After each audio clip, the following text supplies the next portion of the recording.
I'm Jody, 29 years old, now working from home. Hugh and I have been married for 3 years. Before transitioning to remote work, I held a consulting role at a major corporation, overseeing online operations. The decision to freelance came unexpectedly after I became pregnant, prompting me to leave my corporate job.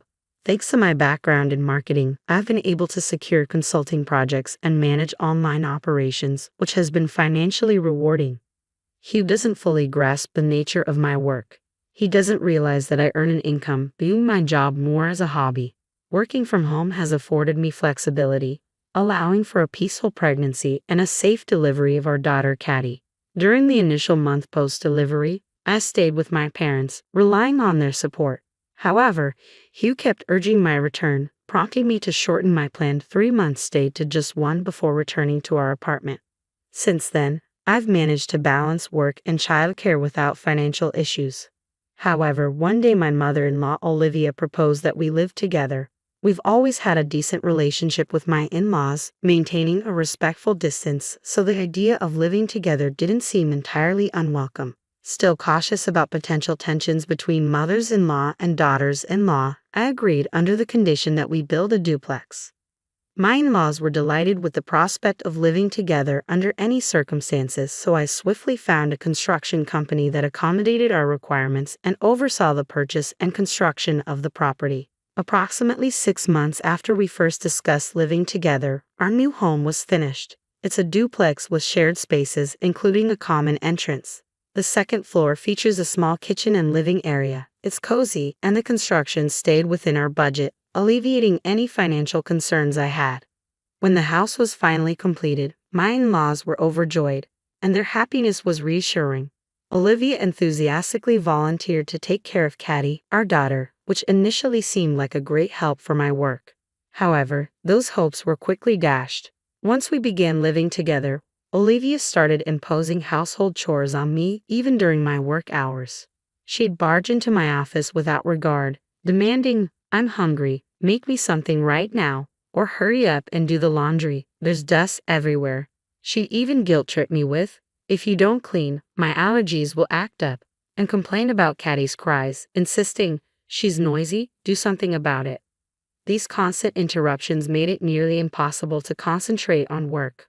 Consequently, I often found myself working late into the night, struggling to balance work commitments with caring for Caddy, which took a toll on my mental and physical health.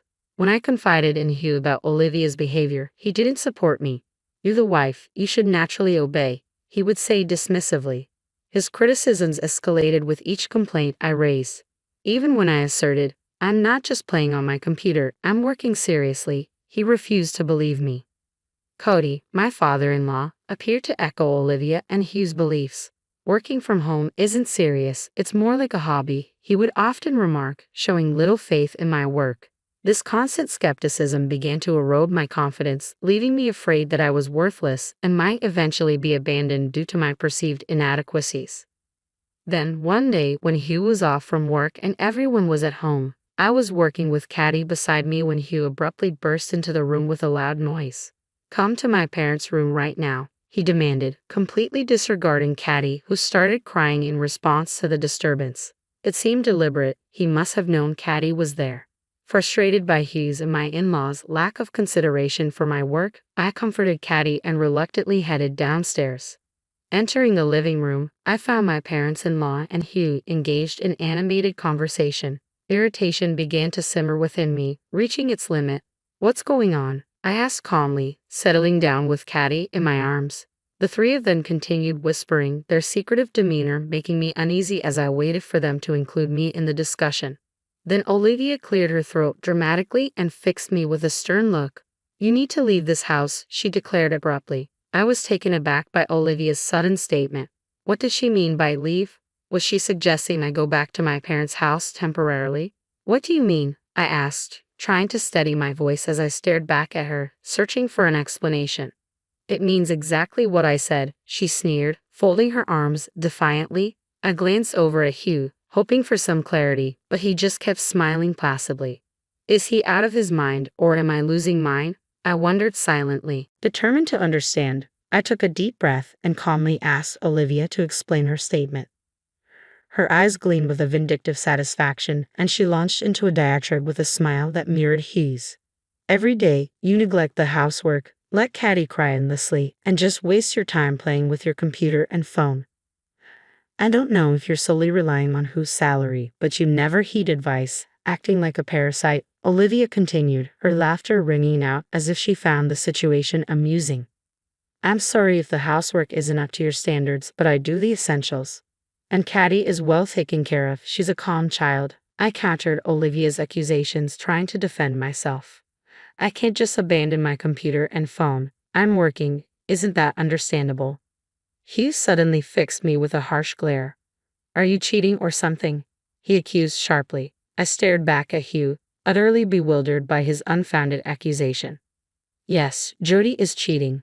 Olivia chimed in, casting a disgusted glance in my direction. Shocked by their accusation, I protested vehemently. I'm not cheating. I can show you my phone right now. I reached for my mobile, eager to prove my innocence, but Hugh dismissed it with a scoff. Anyone can manipulate that. You can't be trusted. Really? Realizing arguing was futile, I reluctantly put away my phone. We don't need someone like you here. Parasites should leave immediately. Olivia continued her tirade.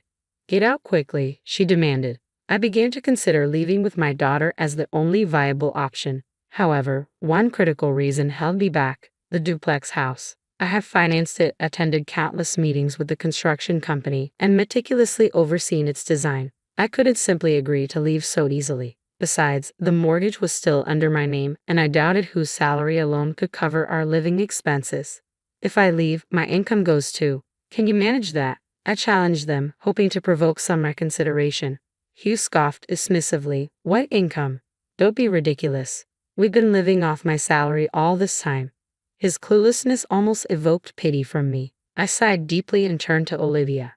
Dealing with Who is like handling a 6-month-old baby. Are you up for the task? He's demanding, needs his towels, underwear, and pajamas laid out after his bath, shoes polished daily, shirts impeccably ironed, suits deodorized and crease-free.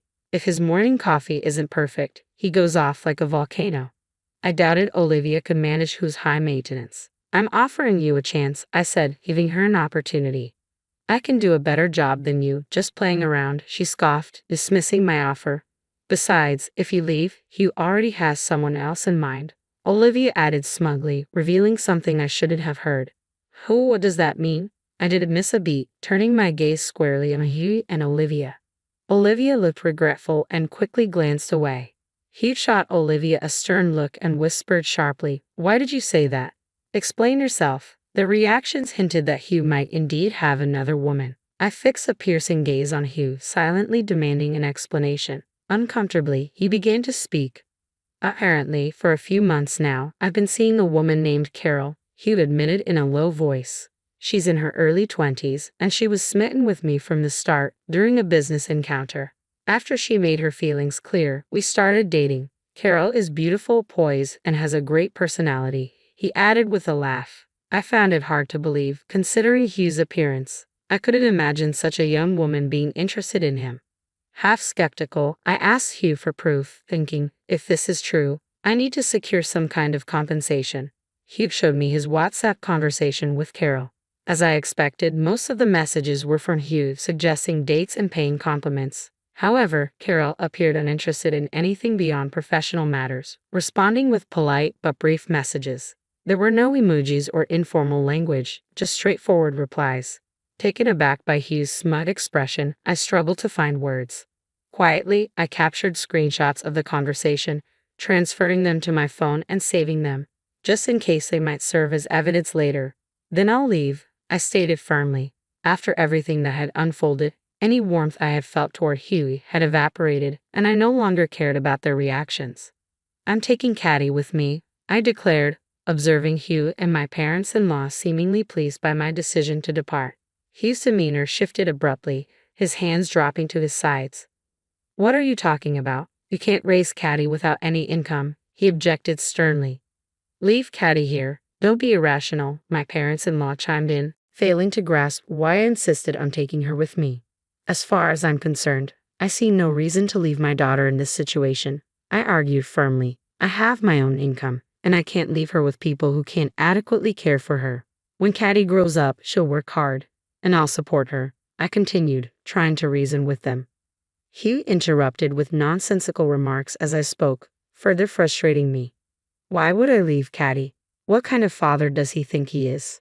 My anger surged, fueled by Hugh's self-centered remarks, oblivious to the repercussions. He's even treating our daughter like a pawn. Fine then, let's settle custody in court. Get a lawyer ready. In the meantime, I'll take care of her. I knew arguing here would only escalate tensions with Hugh and my parents-in-law. Confident in my decision, I resolved to proceed with legal action without hesitation. Once they acquiesced, I wasted no time in making preparations to leave. Over the next few days, I remained steadfast by my daughter's side, making necessary preparations. I reached out to the construction company that had built our house, laying out my situation in detail. I inquired about reputable real estate agents to sell the property. Nick, the company president, swiftly allied with me, ensuring they would manage everything.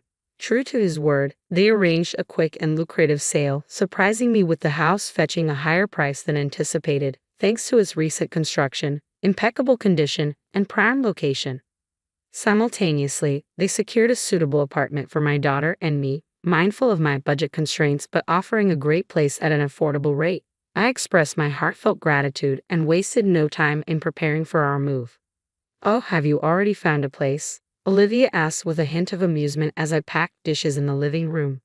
Yes, I replied curtly, seeing no reason to elaborate. We'll be quiet without you around, she remarked casually. Well, the one thing I'm grateful for is that you gave birth to Caddy, Olivia chuckled before walking away. Despite her unpleasant demeanor, I'd assessed the apartment. The sofa and dining table, which I had purchased, seemed too large for the new space, prompting me to decide to sell them. The refrigerator, though slightly oversized, I chose to take with me, marking it with a sticker. I labeled all the furniture and appliances I wanted to keep and snapped photos of the items I planned to part with using my mobile phone.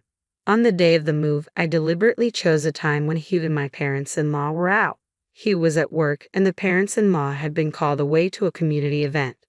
Armed with the divorce papers Hugh had given me, I coordinated with the movers to relocate my belongings. I also arranged for the construction company to handle waste removal for the furniture and items I didn't plan to take with me.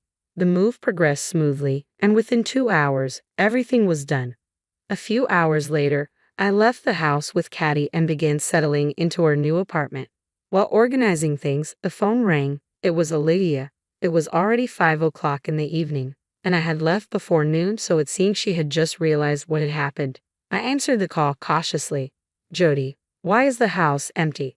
Olivia's voice came through flustered and loud over the phone. Those things were mine. I got rid of what I didn't need. What's going on? Well, I bought them myself. I have receipts and other proofs of purchase, so there's no need for complaints, I stated with a laugh. Olivia seemed speechless, responding with nonsensical protests. Oh, and I've sold the house, so please vacate within a month, I added cheerfully. Olivia sounded even more surprised. Why would you do that? The house is in my name since I oversaw its construction and have been paying the mortgage. Olivia tried to argue, but I ended the call before she could say more. Afterward, I received numerous calls from my parents-in-law and Hugh, but I chose to ignore them all. My priority was swiftly settling the apartment for Caddy's comfort, leaving no room for distractions. I also sought legal advice, and all future communications were directed through my lawyer.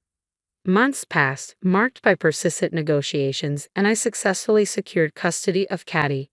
The reasons were straightforward. I had substantial financial stability, had been Caddy's primary caregiver, and my work-from-home setup allowed me to provide ample time and care. Hugh, who had presumed he would automatically gain custody, was stunned and bitterly exclaimed, "I never needed that girl anyway," storming off in frustration. Relieved to finally enjoy a peaceful life with my daughter, a sense of tranquility washed over me. However, my parents-in-law and Huey had yet to vacate the house. Uncertain of my next steps, I received a call from the president of the construction company. With resolve, I simply stated, "Please evict them." Understanding the situation, the president chuckled heartily and assured me, "Consider it done," before ending the call. I'm not sure how the president managed to persuade Hugh and my parents-in-law to leave, but it must have been quite a feat. A few days later, I received word that they had moved out, and I was impressed by the efficiency. Even that brought a sense of relief to my heart. However, several months after the divorce, Hugh reached out to me. What? By then, the divorce was finalized and my parents-in-law had mostly backed off, so I hadn't blocked his number. Yet, I immediately regretted not changing my phone number or maintaining the block. Ah, it's been a while. I was just thinking maybe you were starting to miss me, Hugh said. What is he even talking about? I felt more liberated than ever after the divorce, not having to worry about him. Still, I listened to Hugh's words.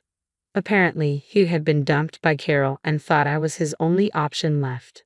The way he got dumped was quite something. Right after our divorce, he went to Carol and said, "We could be together now." She responded very coldly, mistaking her professional demeanor at work for something more personal.